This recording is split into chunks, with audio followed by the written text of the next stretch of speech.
Welcome, everyone. My name is Tracy Murphy-Poxtis, and this is Good to Great in Under 8, the weekly show for motivated professionals who want to become stronger leaders and get more fulfillment out of their career.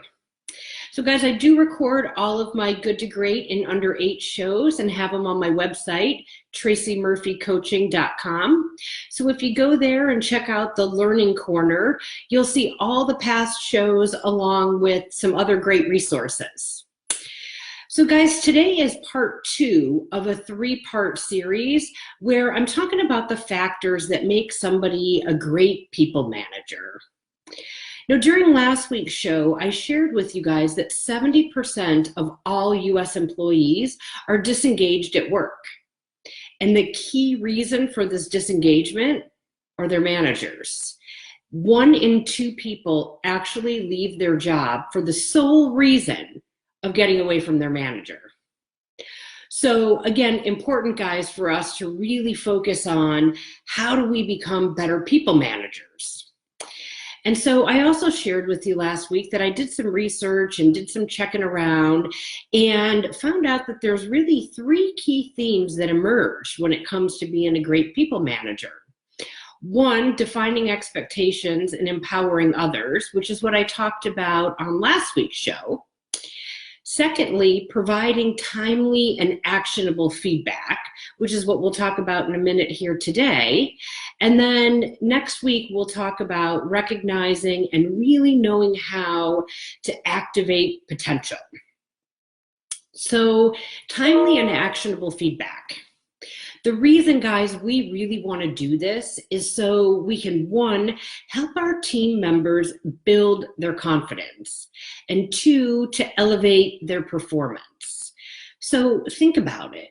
If you don't feel a sense of confidence in what you're doing, it's not likely you're going to do it well, right? And if you don't have an understanding of how well you're performing today, there's no possible way you're going to know how to do it better, or what you need to do it better. And so great people managers get this.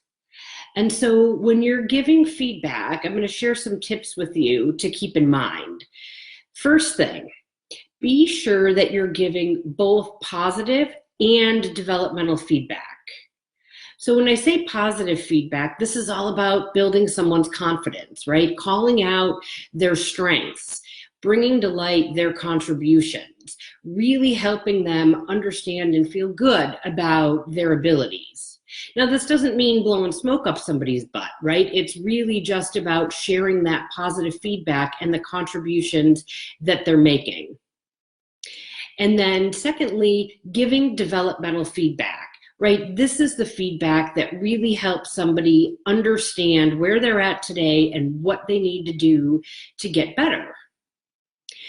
Now, when we talk about developmental feedback, one key thing to keep in mind is that it really needs to focus on something specific, something non-personal, and it needs to come from the place of being supportive and not being shameful, not shaming somebody for doing something wrong, but being supportive in helping them get better. Right? So for example, saying something like, hey, Jane, you know, your quiet disposition is really preventing you from selling your ideas to leadership. Guys, that's not really helpful because it's implying that Jane's personal disposition is the issue. And honestly, 1, that's not true. And 2, it's really likely going to make Jane feel bad about herself. So it's not helping her gain confidence, nor is it giving her something specific that she can work on. So instead, having said something like, hey, Jane, I'd love to share some feedback with you. Is that okay? That's a great way to start, guys. Asking for permission like that really can help remove any kind of emotional charge that people might have. And then it really also helps them get their brain focused on the rational side of things as opposed to the emotional side of things. Then guys, continuing on with something like, Hey, Jane, I know you were disappointed after the last meeting when leadership wasn't comfortable moving forward with your ideas. But I wanted to let you know, that happens. We don't always get all of our ideas approved and aligned to.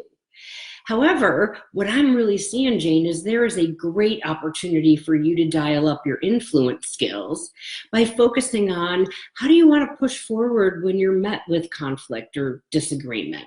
What do you think? Right, guys, so in this case, it's really about acknowledging the challenge the person is facing, being very specific about the developmental opportunity, and getting buy-in from the person to really want to work on that opportunity. Right, and then you can wrap it up with something like, hey, awesome, Jane, can you go ahead and put some time on the calendar and we can talk about how you want to approach it? And then, guys, the last tip I'm going to have for you when you're talking about feedback, make sure it's timely. I mean, imagine the feedback that I was just talking about, right, with Jane. Imagine if her boss didn't give that to her until her annual performance review, right? She might have had 3 or 4 projects that never moved forward because she didn't get that feedback. So it's really key to make sure you're giving someone feedback at a time when they can really use it to do something about it to help elevate that performance. And again, I've said it before, guys, I know some of this stuff seems pretty straightforward, but again, remember, it's not happening out there. So I know we're stressed with everything we've got going on every day, but really try and be mindful of these things when you're given feedback. And you know what? If given feedback isn't your thing and you want some help, definitely reach out. Go to tracymurphycoaching.com, go to the Work With Me page, fill out the form at the bottom, and we will get a conversation started.